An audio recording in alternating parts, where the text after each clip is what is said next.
Hi, Ghida. It's so Hi, great to see Stephanie. you.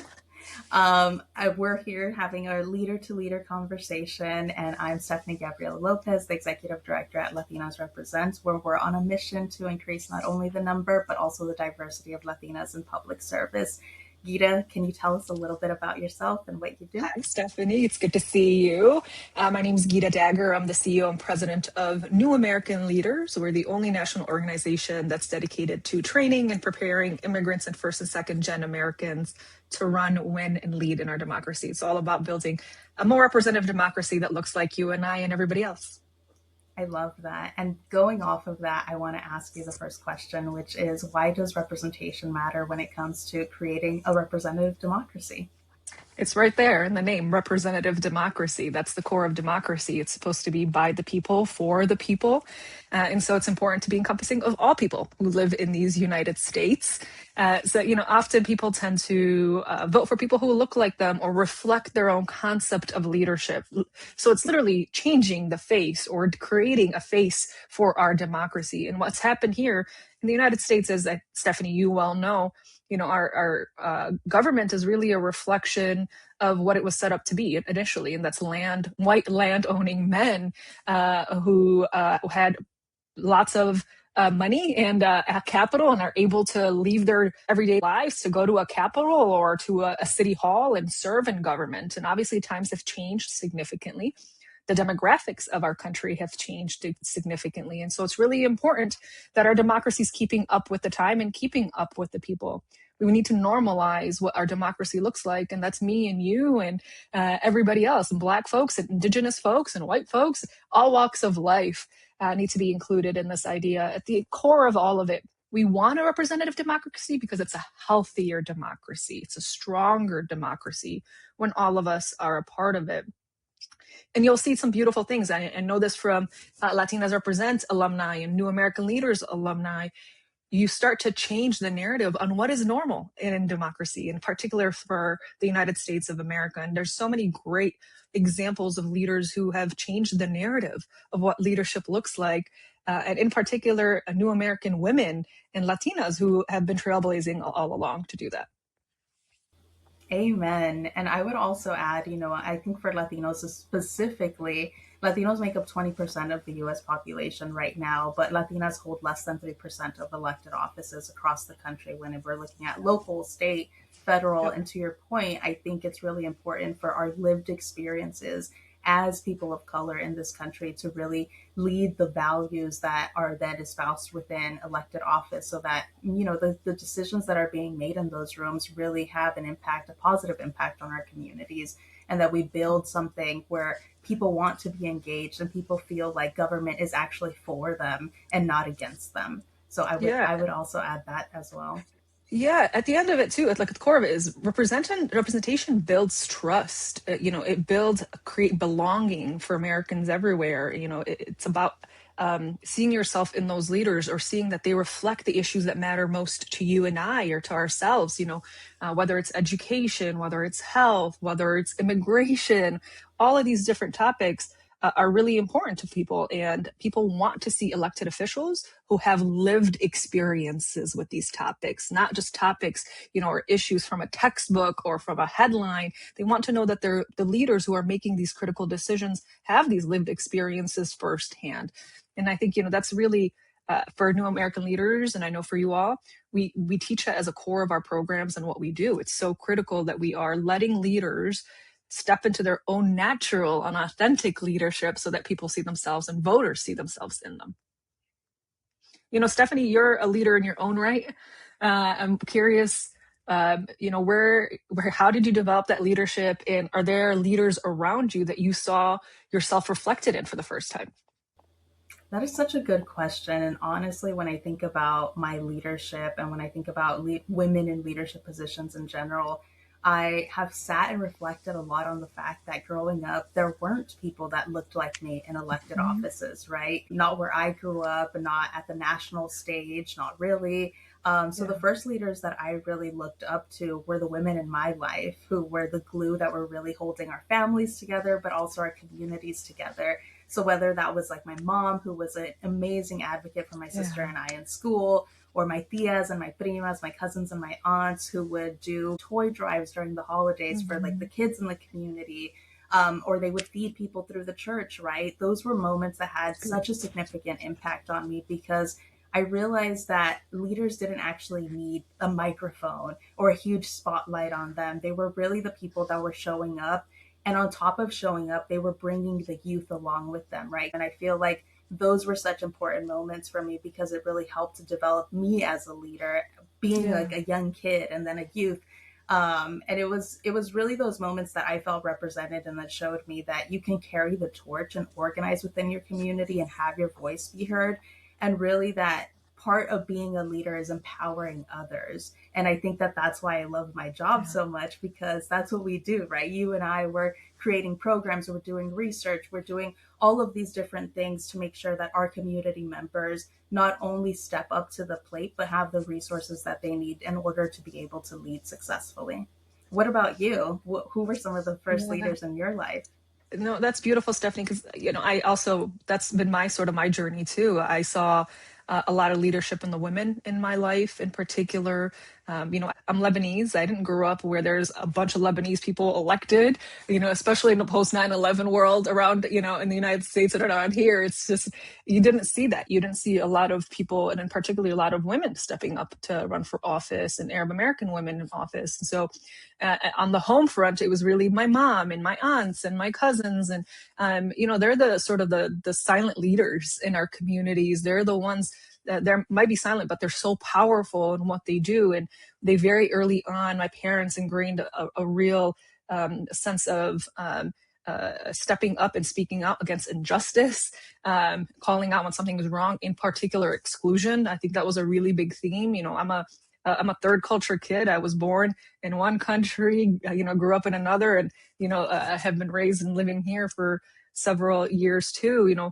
And so I've always lived in multiple dimensions in my life, and exclusion is something that my parents have always taught us about, and making sure that we treated everybody with respect and integrity. And when it came to special leadership, because I didn't have that representation around me, I started taking bits and pieces of different leaders that I saw in the world, characteristics that I wanted to maybe develop in my own leadership, or attributes I admired, and sort of piecing it together to make my own sort of formula and way of it. And I think both of our cultures in this way, you're not meant to idolize people. You kind of idolize characteristics and good intentions and good doing and things like that.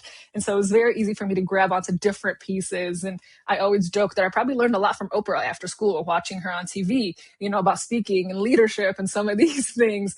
But we're very fortunate. And I remind folks, especially the young women in our communities and our trainings, as you know, reminding them that it's so important to have that representation, because it's so much easier to visualize. You're not then reaching for these ideas, you're seeing them right in front of you. So it's really important. And, shout out to all the trailblazing women out there.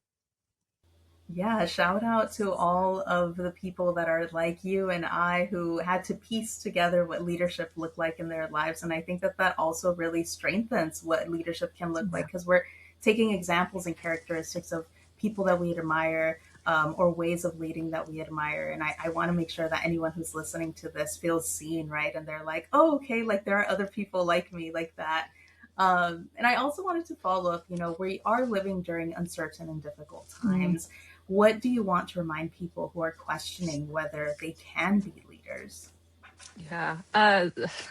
These are uncertain times and difficult times, to say the least. So much has unfolded recently that is just tragic for our communities and immigrant communities in particular. And I think what I would want to remind everybody first and foremost is that they're a leader in their own right too. There's not like a checklist that you're going to go through in a certification to be like, now I'm a leader. There's ways, of course, that you can improve your leadership, and you can better prepare yourself to run for office, or to manage someone's campaign, or to pursue an appointment. But there's so many different ways to step into the civic arena. And as women in particular, we compare ourselves to our peers, and we question ourselves when our male peers don't, and counterparts do not in the same exact way. Now, listen, I will say that I think it is a very important question to ask yourself is, Am I ready for everything that comes with elected office? Because there are some serious things that we need to take into account. There's security issues, there's harassment online. All of these do come with the territory. I'm not going to paint a perfect picture and say it's easy peasy and everything's, comes along and it's a smooth ride. It's not. But we are, as women of color, held at a much harsher and unrealistic standard. And I think we need to be aware of that going in. But what I will say, and especially the question that I often get from women, or the thing that I always get from women is, are they going to judge me on my accent? Are they judging me by my appearance? There's all of these questions. But the one that I often get is it the right time? And my answer to that is that there's never a perfect time for these big life decisions. Like any big life decision, there's not a perfect time. There are better times than others. There are certainly bad times, but there are better times. The question and the thing that I throw back at everybody is, and for everybody to reflect on, there's another factor here. Is it necessary times? And right now is what I would think is a necessary time for all of us to step up. There's too much on the line in our communities. There's too many injustices. There's so much exclusion, whether it's the narrative or what we're actually seeing unfold across our country. This is a necessary time for our leadership. So let's not ask ourselves that question too much about, am I ready? Because we are, and this is now the time to do it. Amen to all of that. Honestly, I think you're absolutely right when it comes to that. And I would also add that I feel like leadership can take on so many different forms. I feel like sometimes people, when for the questions that I hear is, I don't have all the answers, or I don't know what I need to do, or I've attended 5 different trainings and I still don't feel ready. And Yeah, honestly, it isn't really about feeling 100% ready or having all of the answers or doing everything alone. Because I think as women, especially women of color, we're so conditioned to do things alone and be independent. It's really about caring enough to try, right? Which is what you're getting at. That every moment and every change that we see in our communities and neighborhoods really started with someone who doubted themselves, because this country, yeah, laws were not made for people like us, but then they stepped up anyways and they changed lives and they changed their communities, and they've allowed people like you and I to be in leadership positions. But it always started from a place of doubt. So it is completely normal to have those questions and be yeah, doubtful and know that you're not alone, right? And it really just takes different qualities to be a leader, whether it's your humility or your thoughtfulness. Awareness of the stakes, I think, is that's incredibly right. important. And the fact that I appreciate you didn't have these rose colored glasses, right? And that's something that we also do in our trainings, of making Yeah, sure that people are aware of some of the safety concerns that come up with stepping up and being a community member that speaks out, whether in an elected position or not. But really, our communities need a broad spectrum of leadership styles. We train people who are extroverts and introverts, and sometimes the introverts are very much like, I don't know, like I don't want to talk. that's right. But it's their humility and their leadership style that also is going to move the needle in a different way. So I think that there's space for every voice, for different approaches and for different ways of building. And I just want to say, even if you're doubting yourself, make sure that you step up and try to take on leadership roles within your community. If you see something that needs to change, then be the person that tries to change it. That's right. We've talked a little bit about, the importance of the representation overall. We've talked about who we saw and ourselves, saw ourselves and as leaders around us. We got to partner up on a fun little project recently around data in particular. And both of our communities, as new Americans, as Latinas in particular, but new American broader in general, we always haven't been part of the count. We haven't been counted in data. We haven't been specifically. I've never seen surveys that are just for us, as Latinas or New American women or whatever it might be. So, for my question for you is, why do you think it's so important to uplift both data and the stories of Latino New Americans, and how does that help shift the narrative and the influence of the broader conversation? Yeah, as you mentioned, there isn't a lot of data about people like us out there, whether it's Latinas or New Americans or women Mm-hmm. of color, just in general. And it's really important to realize that data is grounding, and data gives us visibility. It helps us see the fuller picture, especially when it comes to our lived experiences that haven't been captured or validated in the public narrative. And even though some people might say, oh, well, data is for, academia and it doesn't really have a role, it actually is incredibly important when it comes to creating a public narrative and to be able to see the trajectory of Latinas, of New American women, just making sure that their voices and their images are seen and heard. And also, that is why I'm so proud that we were able to collaborate on our Latina New American candidate report, where we took data that y'all had and data that Latinas Represent collected, because we're filling those gaps as organizations in the movement, and really looking at the quantitative data of, okay, like how many Latina New American candidates were there in 2024.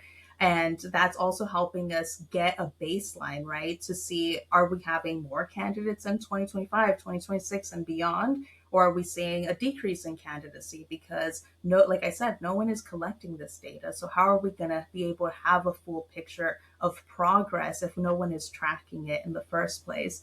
But then, in addition to that, what I really loved about the project that we did together is that we weren't just focusing on the numbers, which are important, but we were really focusing on the stories. We reached out to alumni from both of our networks who kind of fit that intersection of Latina New American candidates, and asked them difficult questions, right, of their experiences as a candidate within these two dimensions of their life, and really try to get a better understanding of the qualitative aspect of their candidacy. What were the barriers that they faced? How did they overcome those barriers? And I think that that's also really important, because we could look at the numbers all day long, but at the end of the day, it's really the stories that are grounding, because we are humans and we are multidimensional, and we are going to have different facets of our lives that are really going to impact the way that we lead and show up. And I think the other thing that I really loved about the project was the fact that we reached out to Latina New American candidates who both won and lost, right? Because one of the things that I see sometimes is that a lot of organizations will focus on uplifting stories of the winners and completely ignore or sidestep the fact that there were these incredible women who stepped up, and for whatever reason or another, they lost. But there were so many lessons that they learned within their candidacy, right? Whether it was about the challenges or about the ways in which they needed to communicate with their communities in a different way. And I think it's super important to be able to continue to keep tabs on and continue to have those conversations with people, all of our alumni, whether they win or they lose, or whether they decide to step out of the election for one reason or another, because it's really important to have those stories and document those journeys as part of, their leadership and the evolution of our democracy as a whole. What Yeah, about you? Stephanie, you said there's so many nuggets in what you said that I think is so important to highlight, and in particular, the piece on women who run and lose and how important their role in our democracy is often unsung. And I think it's important to like underline it, highlight it, underscore all of the things. The women who run now and win are often only able to do that because somebody ran before and lost.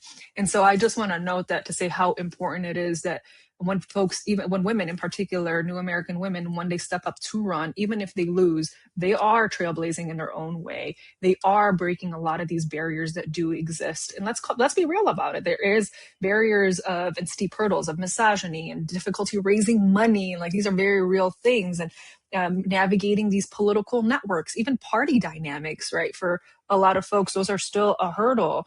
And on top of that, they're doing all of this while shouldering the demands of family and their work, and all of these different things, and being caretakers.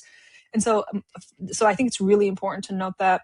I actually want to just share with everybody too, and with you, that we specifically created a women program for women who previously ran and lost, so that they can get more tools, so that they can run again. We're really proud of this program. It's been so wonderful and so important.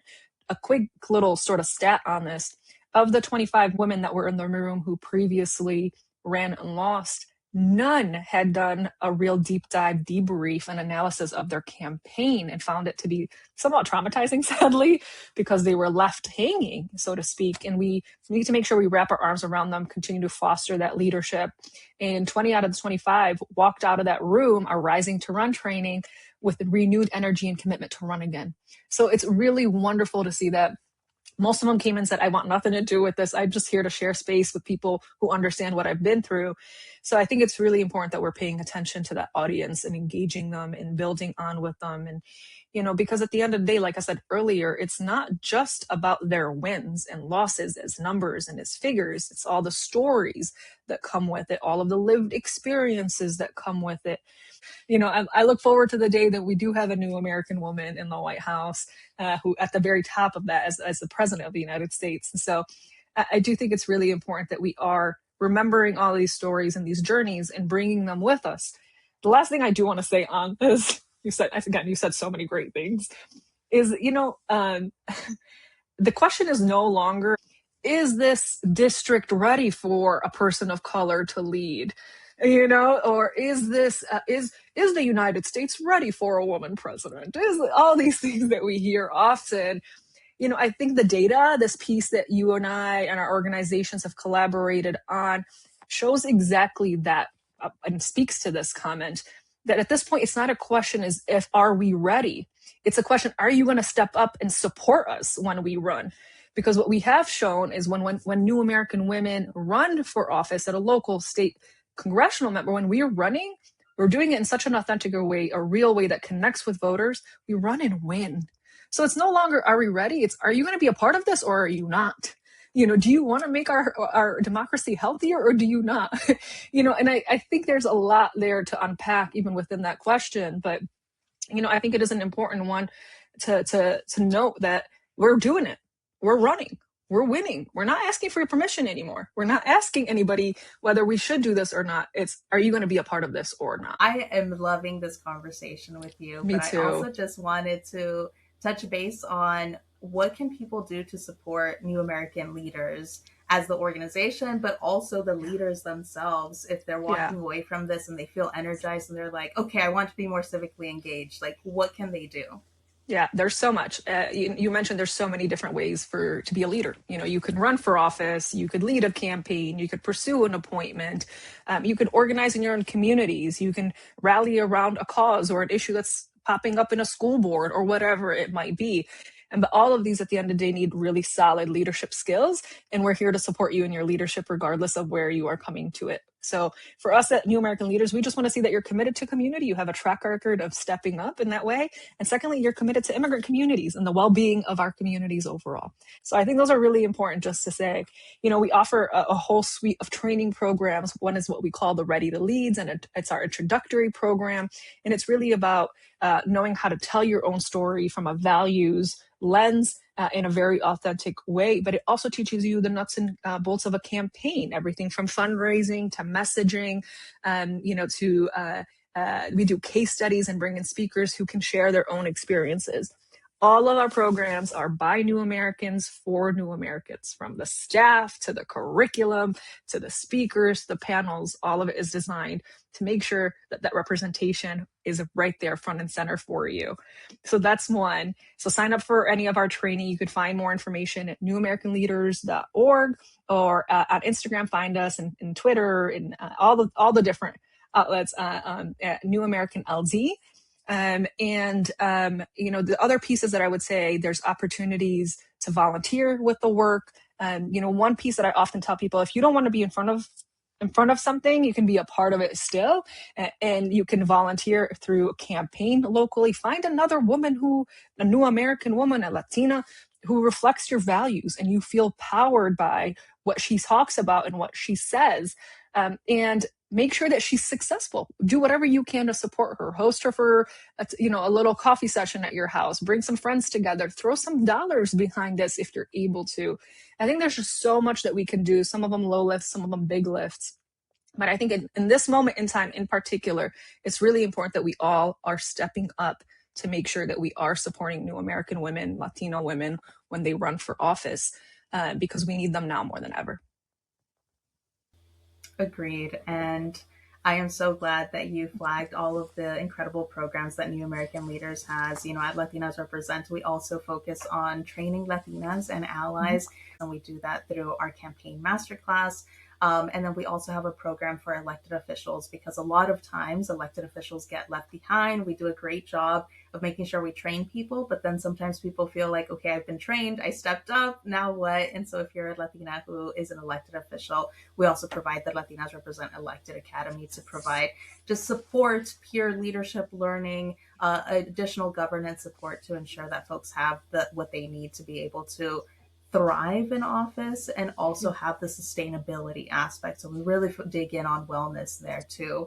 And I would also just add donate, organize, volunteer, and run for office, right? Those are just kind of like the big pieces, whether it's donating to Latinas Represent or to New American Leaders, organizing in your local community around things that you're passionate about. You might find out that there are already organizations out there that, you know, if you really care about animals, that they're doing something around animals, or if you care about the environment, there are going to be organizations that have that lens that are local to your community. So make sure that you're tapping into that. Like you said, volunteering, whether it's for candidates, on a campaign, for different organizations. I think it's super important to just like get your feet in the door and make sure that you're spending time around Yeah. people and issues that you care about, and then finally running for office or stepping up and signing up for an appointed board position, Yeah. really making your voice heard. But I think with that last piece also comes being involved in your community way before, right? So it's whether attending city council meetings or school board meetings, knowing the issues that are on the table so that people are aware of who you are before you decide to run. So just making sure that you're aware of all of those issues, so that you're able to step up in a way that is authentic to yourself, but also grounded in the needs of the community that you want to serve. Yeah, I often say the worst elected official is an elected official who doesn't actually know their community. So it really is important that, you know, one, if you do have a sense of community and are really involved, to think about that as a whole asset in your own leadership. That often people are stepping up who don't have that, and so you have, you know, that edge on them and that advantage on them. And then the other thing too is that if you are a leader or if you are elected and you don't know your community, I encourage you to do more to do that. Go to community organizations, meet with constituents, really take the time to learn and understand. It's one thing to run for office, it's another to govern. And those are two different things. And like you and Latinas Represent, we also have an elected officials body of work. It's our elected and appointed officials network where we do continued engagement, continued learning opportunities, and really creating a sense of community. It's often a lonely job, is what we are told that when they run for office, and we try to make the world a little bit smaller. And it is really a place and a network where elected leaders can really, you know, thrive off of one another, share ideas and practices, and really best learn how to best serve their constituents in real time on very relevant issues. So that also is all available on our website. Stephanie, why do you think it's important for organizations like ours to collaborate and to work together on things? It's super important for organizations like Latinos Represent and New American Leaders, to be able to navigate the ecosystem together, right? I think that we're all pooling at threads in order to really change the dynamic of what this country looks like and to strengthen our democracy. And we are not doing this work alone, right? And this is why I love partnerships with organizations like yours. And with many of the other organizations that we have partnerships with, is we know that they're reaching individuals that we can also tap into, but that Mm-hmm. and that we can build leaders together, right? I think it's really important. And I So think this true. is how women lead differently, which Yep. is that we see collaboration as an asset. We're not taking away from one another. We're really building on top of one another and really trying to build an ecosystem that supports women as a whole.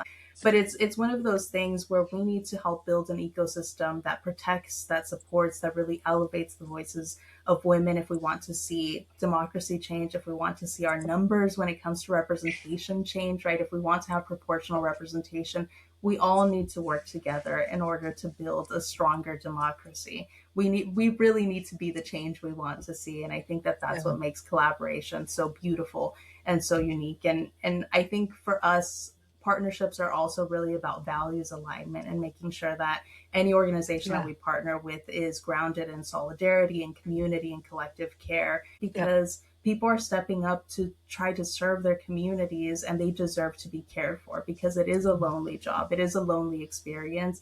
And so Mhm. it's really important that we step up and provide that care that our community needs if we want to see a change in the world. Yeah. I'm really proud of our successes as an organization, but I'm equally proud of organizations like yours, Latina Represent, and what it means for all of us. When you win, I win, and when I win, you win. And I think that's really important to know. And yeah, I think we are often in spaces where we're advocating for each other as leaders, as organizations, as the people that we serve. We want to make sure that everybody is set up for success. We know that it's beyond just organizations. Really, what we're doing is we want to shift the narrative. We want to change the direction of our democracy, even for the better, right? We want it to be more representative. It is truly it's part of all of our legacies, and it's at the forefront of my mind. Often, I'm thinking about what we're doing now is going to have impacts for decades to come, and we want that impact to be as positive as possible for all of us, as welcoming as possible for people like us, and one that protects all of our civil rights and constitutional rights in particular too. And so I think it's really important that we are thinking not just short term but long term, and that's so ingrained in both of our DNAs as organization. And as they say, rising tides lift all ships. And so we're all doing our part, and but are always really proud to partner up with Latinas Represent as new American leaders, and to be able to do really great work together. Yeah, I'm really proud of our partnership, and I am looking forward to seeing what the next few years bring. Despite some of the difficulties and the uncertainty, I know that both of our organizations are doing what we can to prepare people to lead differently and Yep. to really strengthen our democracy. So, with that, I also want to say, if you want more information about Latinas Represent, please go to www.latinasrepresent.org, and we're Latinas Represent across all social media. Ghida, feel free to plug your Yeah. org again as well. Yeah, New American Leaders. You can find us at newamericanleaders.org, and across social media platforms, we're at New Americans LD. And you'll find a ton of resources on our website, on our social media. You can always see different trainings that are happening, and different resources, and also just really great stories being uplifted from across the country. We've had the privilege now of training people from 46 different states, and we're incredibly proud. Our last election cycle in 2025, 85% of our alum who ran won their races. Incredible numbers. And I'm so excited to continue to build on that with all of you. That is so amazing. Congratulations on Thank that. you. Well, thank you so much for joining us for this conversation. It has been a pleasure, and I am so proud to be able to call you a colleague and a friend. And thank you for the incredible work that you do day in and day out. I know that we're building a better democracy together. So thank you for that. Right back at you, Stephanie, and I can't wait to continue to do good trouble with you. Mm-hmm.